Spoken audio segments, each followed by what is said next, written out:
মায়েরা, বোনেরা, আপনার স্বামী যদি আপনার উপরে নাখোশ থাকে, আপনার এবাদত আপনাকে বাঁচাতে পারবে না।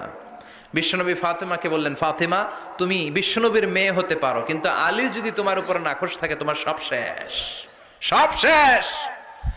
আবার বিশ্বনবী বললেন, আমি যদি এক আল্লাহ ছাড়া কারো সামনে মাথাটা নত করার বিধান দিতাম, এক আল্লাহ ছাড়া যদি কাউকে সেজদা করতে আমি বলতাম, আমি দুনিয়ার সব নারীদের বলতাম স্বামীর পায়ে সেজদা দিয়ে পড়ে থাকো।